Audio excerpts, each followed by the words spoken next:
लोग तुम्हें गाली देते हैं, लेकिन तुम गाली लेते क्यों हो? गाली देने वाला जब स्वतंत्र है तो लेने वाला भी स्वतंत्र है। लेना नहीं लेना ये आपके ऊपर डिपेंड है, लेकिन दुनिया के लोग हाथ फैलाए खड़े हैं, लेने के लिए तैयार है।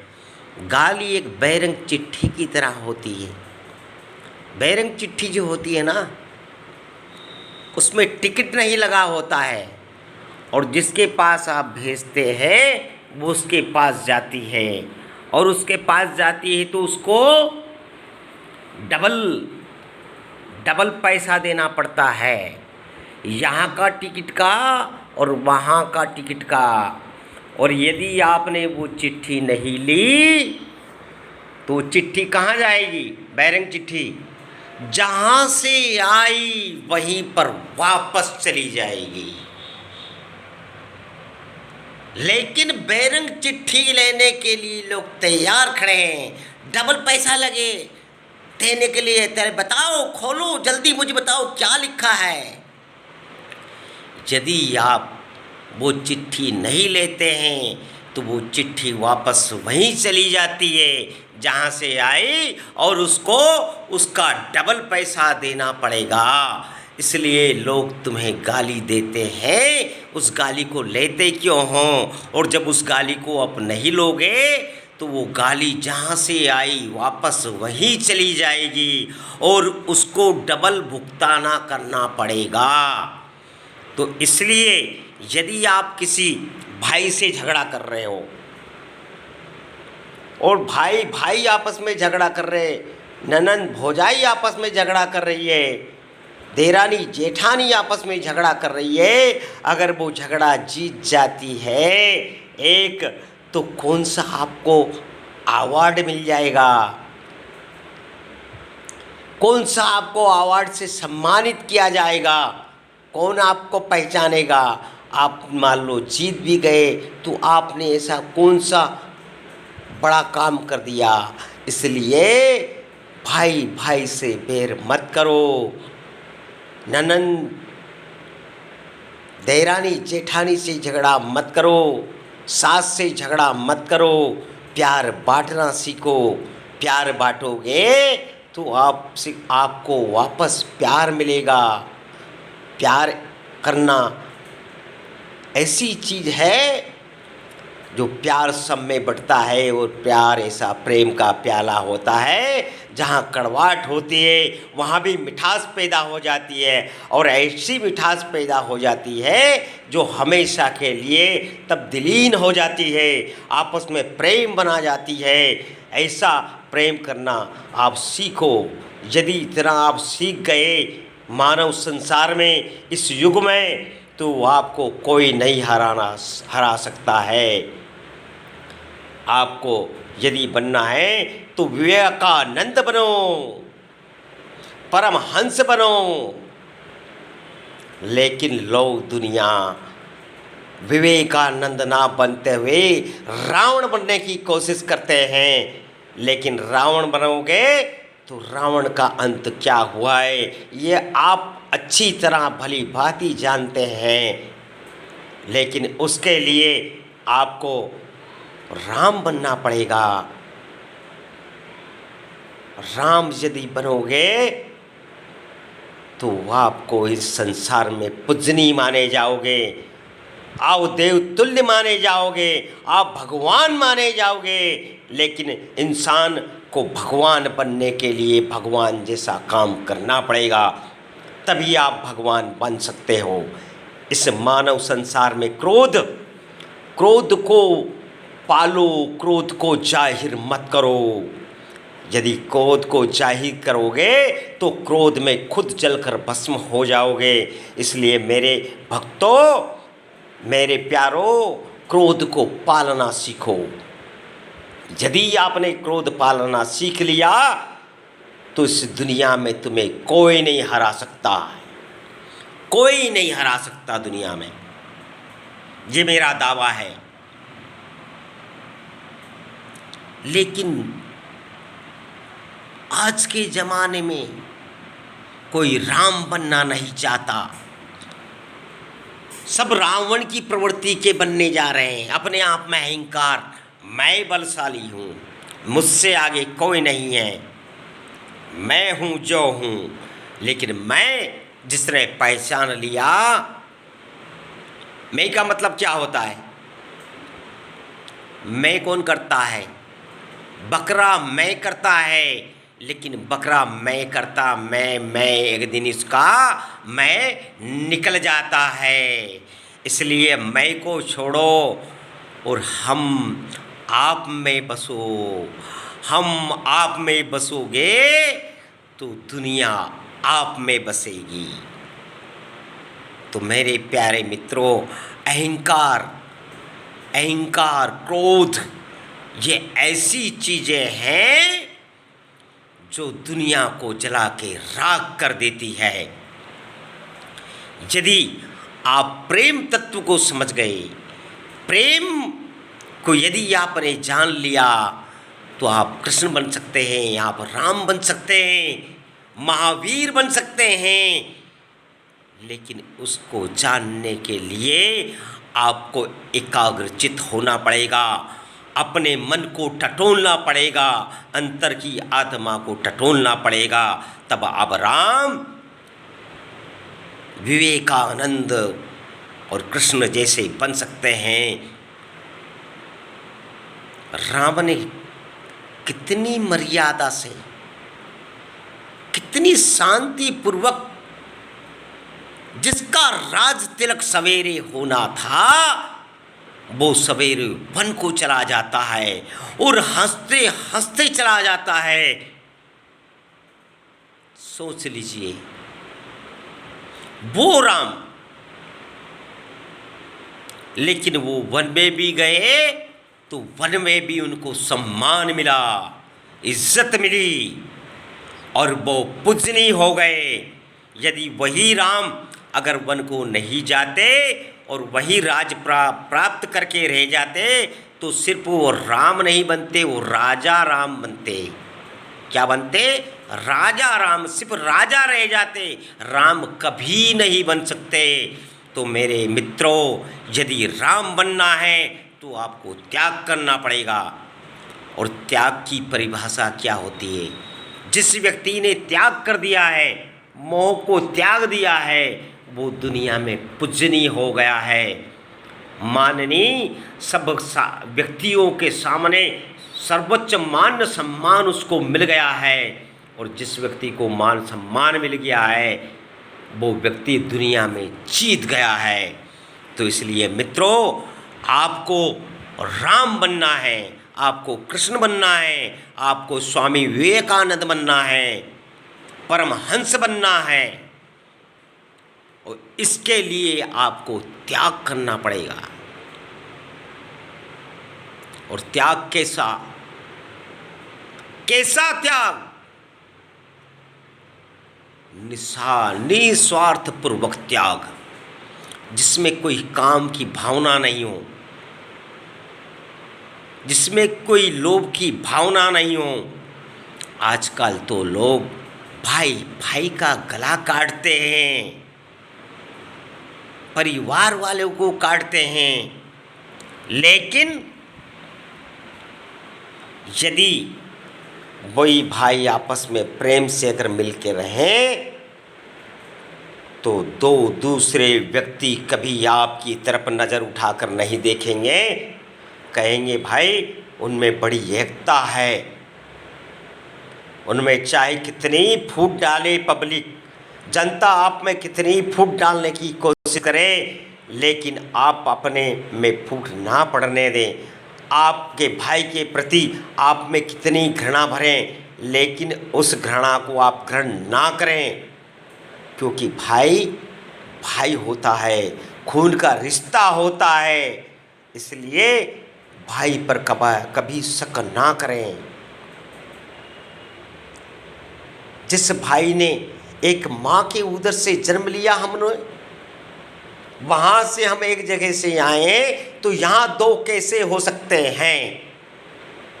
लेकिन आजकल भाई साहब, जब अलग अलग घर से पत्नियां आती है, वो पति के कान में क्या फूंक मारती, वो पति के कान में क्या फूंक मारती है, और थोड़े दिन में भिड़म भिट करवा देती है, भाई से भाई को अलग करवा देती है, एक दूसरे के जानी दुश्मन बन जाते हैं और लोग उसका फ़ायदा उठाते हैं। तो इसलिए आप कभी अपने अंदर भाई के प्रति मैल ना आने दें, भाई के प्रति कभी द्वेषता मन में ना लाएं। यदि ये काम आपने कर लिया है तो आपकी ज़िंदगी बेड़ा पार हो जाएगी। ये मेरा दावा है, मैं लिखित में दे सकता हूँ आपको, लेकिन उसके लिए आपको परित्याग करना पड़ेगा, आपको मोह छोड़ना पड़ेगा। अरे थोड़ी सी ज़मीन के टुकड़े लिए भाई भाई का मर्डर कर देता है। अरे पूरा खेत पड़ा है, उसमें तो आप लखपति नहीं बने, लेकिन एक जरा सी मैड के लिए आप लड़ जाते, भाई का भाई खून कर देता है। क्या है ये मोह नहीं है तो क्या है? लेकिन इसके लिए आपको सतर्क होना पड़ेगा, आपको मोह छोड़ना पड़ेगा। अरे भाई, ये भाई ने थोड़ी सी ज़मीन ले ली तो ले लेने दो, क्या फर्क पड़ता है? इतना बड़ा विशाल खेत है, उसमें आपने अपना जीवन व्यापन करना है, उसमें आप करोड़पति नहीं बने तो एक वैद भर मेड़ के लिए आप लड़ जाते, उसमें कौन सा लखपति बन जाओगे? लेकिन आजकल लोगों की मानसिक प्रवृत्ति बनी हुई है, उस मेड़ के अंदर ही ट्रैक्टर का पूंचा लगाएंगे, उसको उबेड़ेंगे, इतना मेरा और हो जाए, इतना मेरा और हो जाए। लेकिन मेरे भाइयों, ऐसा करने से आपका कुछ नहीं होगा। जब आप स्वयं मेहनत करोगे और मोह त्याग दोगे तो परमात्मा वैसे ही उतनी जगह में आपको बरकत देगा, और जो भाई आपसे मेड़ तोड़ने की कोशिश कर रहा है उससे आपके खेत में पैदावारी ज़्यादा होगी। ये मेरा दावा है, मैं दावे के साथ कह सकता हूँ। लोग कहते ना, अरे भाई उसने तो बड़ी अच्छी मेहनत करी थी, खाद भी बहुत ज़्यादा डाला था, लेकिन उसके खेत में तो पैदा कम हुई, और उसका ही भाई देख लो, उसकी मेड़ तोड़ दी, उसने कुछ नहीं बोला, उसको कम जगह, जिसके बाद भी उसको ज़्यादा पैदावारी हुई। क्यों हुई?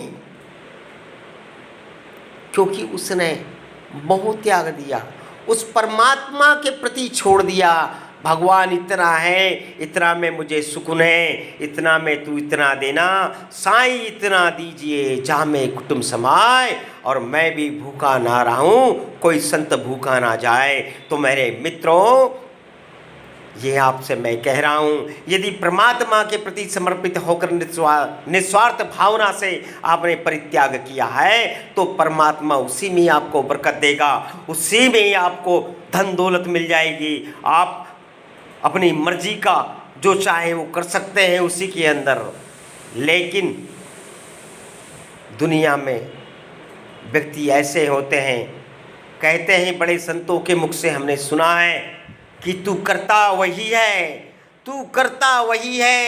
जो तू चाहता है, लेकिन होता वही है जो मैं चाहता हूँ। लेकिन तू कर इसलिए जो मैं चाहता हूँ, फिर होगा वही जो तू चाहेगा। यदि उसके प्रति आपने छोड़ दिया है तो जो तुम चाहोगे वही होगा, जो आपकी इच्छा होगी वो पूरी करेगा, क्योंकि उसको याद है कि ये मेरे प्रति समर्पित हो गया है, इसका मुझे ध्यान रखना है, आपको ध्यान नहीं रखना है, वो आपका ध्यान रखेगा, वो आपके लिए तत्पर खड़ा रहेगा। लेकिन मित्रों, उसके लिए आपको राम बनना पड़ेगा, आपको कृष्ण बनना पड़ेगा, आपको विवेकानंद बनना पड़ेगा, आपको परमहंस बनना पड़ेगा। यदि आप ये बन गए तो मैं दावे के साथ कहता हूँ, इस दुनिया में कभी किसी चीज़ की कभी कोई आपको दिक्कत नहीं आएगी, और हमेशा आप तत्पर आगे बढ़ते रहोगे। ये मेरा आपसे निवेदन है। एक भोला पति था। भोला पति वो पत्नी पर इतना विश्वास करता था आंख मीच कर कि मेरी पत्नी तो है, मेरे बच्चे हैं, लेकिन वही पत्नी समय आने पर उसका नाजायज फायदा उठाती है और समय देखकर अपना मुख मोड़ लेती है। परिस्थिति सब में आती है, अमीरी गरीबी सब में आती जाती है, लेकिन जब 7 फेरों का बंधन होता है मेरे मित्र, वहाँ कहा जाता है मैं 7 वचन निभाऊंगी। लेकिन 7 वचन की बात तो दूर, थोड़ी देर के लिए भी नहीं निभाती है। यदि परिस्थिति खराब हो गई तो अपने बोरी बिस्तर बांधे और चली मायके। लेकिन दोस्तों मित्रों, ये ध्यान रखिए, जो पत्नी 7 फेरे लेकर अपने पति के संग बंध कर आती है और वही पत्नी यदि पति को मझधार में छोड़कर चली जाती है तो मैं दावे के साथ कहता हूँ वो पत्नी कभी सुखी नहीं रह सकती, सुख चैन से जीवन नहीं बिता सकती। वो चाहे कितना ही धन कर ले इकट्ठा, उसका मजबूरी का फ़ायदा उठा ले, लेकिन वो कभी सुखी नहीं रह सकती। मैं आपसे गारंटी से कहता हूँ ये बात, और मैंने देखा है, मेरे सामने से कई प्रत्यक्ष प्रमाण आया है। वो भोला पति दर दर की ठोकरें खाता है, ठोकरें खाकर भी अपना जीवन व्यापन कर लेता है, लेकिन वही पत्नी महल में रहते हुए भी सुख चैन की जिंदगी नहीं बिता पाती। मेरे मित्रों, सुख चैन की जिंदगी नहीं बिता पाती है। कहते हैं कि जो सुख पाया मैंने राम भजन में, जो सुख पाया मैंने राम भजन में, वो सुख नाही है अमीरी में, वो सुख नहीं है अमीरी में, मनड़ो लागो मारो राम फकीरी में। ये मेरा मन फकीरी में लग गया है, और जिसने मन फकीरी में लगा लिया फिर उसको किसी बात की चिंता करने की जरूरत नहीं है, सब ऑटोमेटिक होता जाएगा।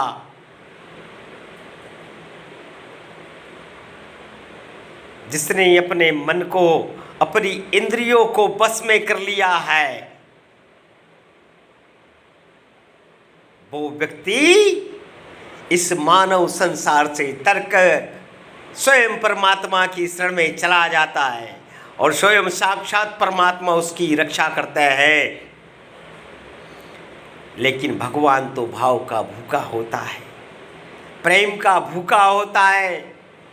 कहते कि कौन कहता है भगवान आते नहीं, भगवान आते हैं, लेकिन भगवान के प्रति निस्वार्थ पूर्वक कहा है छल छिद्र मोहि कपट ना भावा। परमात्मा को छल छिद्र वाला कपटी व्यक्ति कभी उनको भाता नहीं है, कभी वो प्रेम नहीं करते हैं उससे हमेशा परमात्मा दूर रहते हैं। लेकिन निस्वार्थ भाव से यदि परमात्मा को आप पूछते हैं, परमात्मा को याद करते हैं, तो परमात्मा एक पैर पे खड़ा हुआ आपके लिए तैयार रहता है, 24 घंटा तैयार रहता है। बहुत सारे कहते हैं ना कि परमात्मा पता नहीं हमारा क्या कर रहा है, हमारे साथ क्या हो रहा है, हमें समझ में ही नहीं आ रहा है, हम बड़ी दुविधा में हैं। लेकिन मेरे दोस्तों याद रखें, उस दुविधा में भी आपका कुछ फायदा होगा, उस हानि में भी आपका कुछ फायदा होगा। ये आप नहीं जानते हैं, ये वो जानता है। वो जो करता है अच्छे के लिए करता है।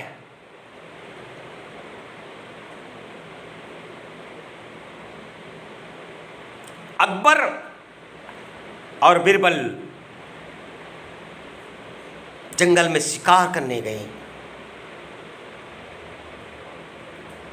शिकार करने गए तो अकबर बादशाह की वहाँ थोड़ी सी तलवार से ऐसे धार में देखे कैसी पैनी धार है, तो उसकी उंगली कट गई और खून निकल आया।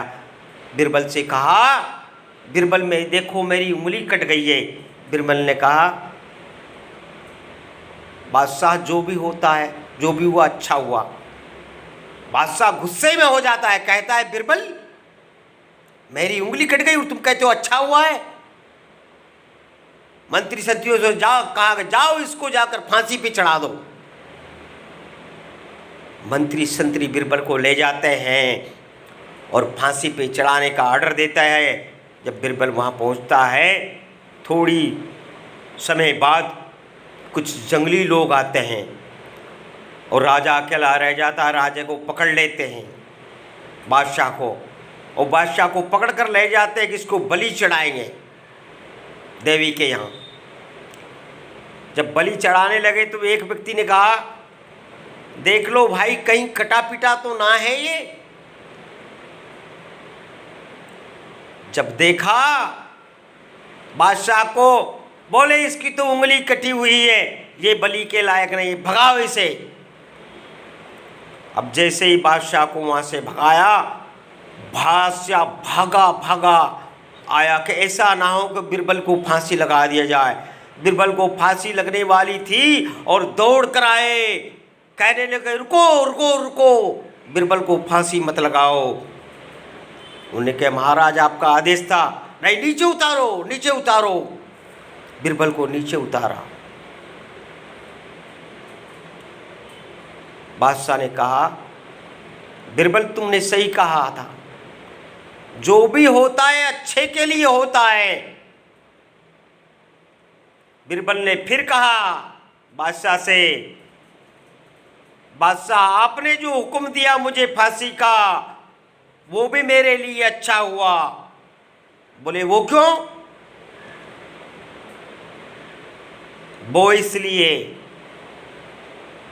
कि बादशाह आपकी तो उंगली कट गई थी, आपके ऊपर निशान था कटा हुआ, लेकिन मेरे ऊपर कोई निशान नहीं था। यदि मैं वहाँ पर आप मुझे नहीं भेजते और मैं पकड़ा जाता तो मेरी बलि चढ़ा दी जाती, इसलिए मैं भी बच गया और आप भी बच गए। इसलिए कहते हैं कि जो भी होता है अच्छा होता है। मेरे मित्रों, भगवान जो भी करता है अच्छा करता है। अमीरी है उसने दी अच्छी है, गरीबी दी है उसने अच्छी है, लेकिन अपने मन का मत करो, अपनी होशियारी ना लगाओ। अच्छा ये बताइए, ठाकुर जी होशियार है कि आप होशियार हैं?